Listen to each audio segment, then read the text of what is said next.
আচ্ছা, এবারে আমরা পরীক্ষায় কোশ্চেন পাওয়ার পরে কি করবে সেটা নিয়ে একটু আলোচনা করি। অনেকেই দেখি কোশ্চেন পাওয়ার পরে সঙ্গে সঙ্গেই কোনো একটা প্রশ্ন যেটা জানে বেশি সেটা নিয়ে লিখতে শুরু করে দেয়। এই জিনিসটা করা মোটেও উচিত নয়। তার কারণ তুমি একটা কোশ্চেন লেখার পরে দেখা গেল যে সেই কোশ্চেনটা খুব একটা ভালো জানো না, তার চেয়ে বেটার কোশ্চেন কিন্তু অন্যটা রয়েছে। অনেকেই দেখবে তুমি কোশ্চেন সিলেক্ট করছো অথচ সে 3 পেজ লিখে ফেলেছে। তো ওগুলো ভাবার কিছুই নেই, তুমি যেটা সঠিক নিয়ম সেই অনুযায়ী চলো।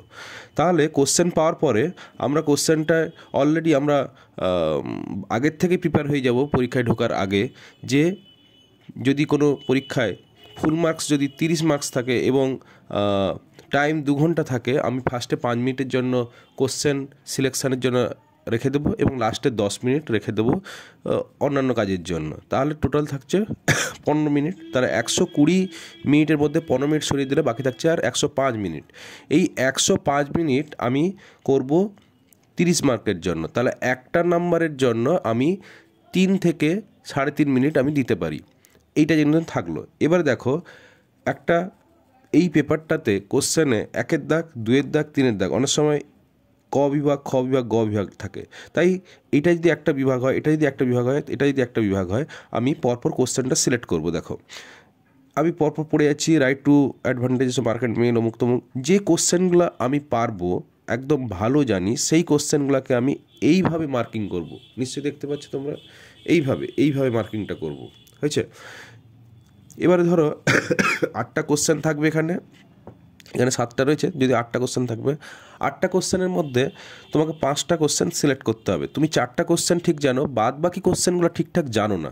এবারে সেই হিসাবে ধরো তুমি জানো না, এ জানো না, সি জানো না, ডি জানো না, কিন্তু ডিটা হালকা হলেও কিছুটা জানো, সেক্ষেত্রে তুমি এইটাকে এরকম ডট ডট ডট ডট করে মার্কিং করতে পারো।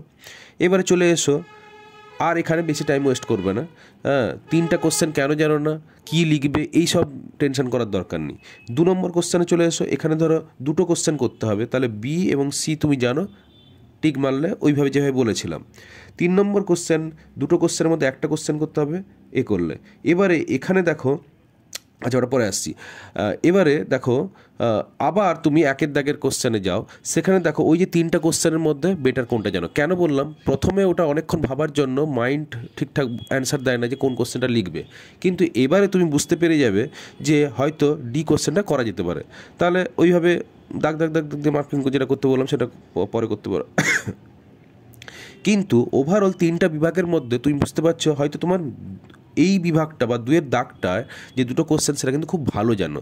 তাহলে পরীক্ষার উত্তরটা এইটা দিয়েই শুরু করবে। ধরো সি কোশ্চেনটা ভালো জানো, তাহলে 2-এর সি হলো, সেই কোশ্চেনটা লিখে ফেলো। এরপরে আবার তুমি 1-এর দাগের কোশ্চেন টাচ করতে যেও না, একটা বিভাগের যে কোশ্চেনটা করছো সেই বিভাগের সমস্ত কোশ্চেন লেখা শেষ করো। এবারে পরের দাগটা কী দেবে, 2-এর বি দেবে। কখনো এমনি বি লিখবে না, কারণ বি মানে অন্য দাগগুলো বুঝিয়ে যায়, তাই 2-এর বি দেবে। ঠিক আছে? তো এটা করার পরে তারপরে তুমি ভাবলো না না, এটা হওয়ার পরে আমি 3-এর দাগের কোশ্চেনটা ভালো জানি, তখন 3-এর দাগের কোশ্চেনটা অ্যাটেন্ড করবে। ঠিক আছে? এবারে দেখো, এখানে 3-এর দাগের কোশ্চেনে 2টো কোশ্চেনে পার্ট মার্কিং রয়েছে, তাই প্রথমটা করার পরে, প্রথমটা যখন করবে তখন 3-এর দাগের এ বাম দিকে মার্জিনের মধ্যে লিখবে ফার্স্ট পার্ট, আবার এটা করার সময় লিখবে 3-এর দাগের এ সেকেন্ড পার্ট, মানে পরের পার্টটা করার জন্য। তাহলে যখনই তুমি এখানে চিন্তা ভাবনা করছো কোশ্চেন সিলেকশানের ক্ষেত্রে, তখন এখানে 2টো কোশ্চেন, এখানে 2টো কোশ্চেন, কোন 2টো কোশ্চেন ভালো জানো, আর সবসময় খেয়াল রাখবে এইটা লিখলে বেশি নাম্বার উঠতে পারে, সেটাও তুমি কিন্তু খেয়াল রাখবে। ঠিক আছে? এবারে কোশ্চেন এরপরে তুমি 1-এর দাগে যখন যাবে, দেখবে 1-এর দাগে 4টা কোশ্চেন কিন্তু আগে লিখবে। ও হ্যাঁ, আরেকটা জিনিস আমি বলতে ভুলে গেছি, যখনই একটা কোশ্চেন করে ফেলবে সঙ্গে সঙ্গে তুমি এইভাবে টিক মার্ক, তুমি তো আগে এরকম মার্কিং করেছিলে, হ্যাঁ, এখন তুমি এই রকম মার্কিংটা করে দেবে। হ্যাঁ, তাহলে বুঝতে পারবে যে কোন কোন কোশ্চেন তোমার করা হয়ে গেছে অলরেডি। ঠিক আছে? তাহলে কোনো কোশ্চেন কিন্তু অমিট হয়ে যাবে না। ওকে?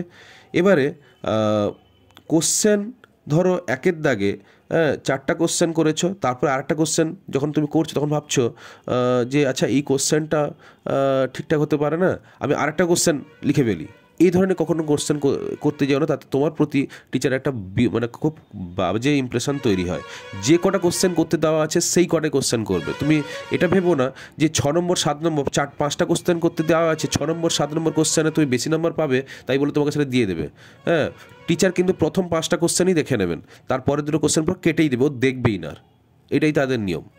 ওকে, তো এটাও কিন্তু মাথায় তুমি খেয়াল রাখবে। আর একটা দেখি যে লাস্টের দিকে যেগুলো পারছে না সে কী করে, অন্য স্টুডেন্টকে জিজ্ঞেস করতে যায়। এতে কি হয়, সেই কোশ্চেনগুলোর ডিফিকাল্টি লেভেল একটু বেশি, তাই তুমি ভাবছো যে আমি জানি না অন্যজন জানে, সেও কিন্তু ভুল জানে।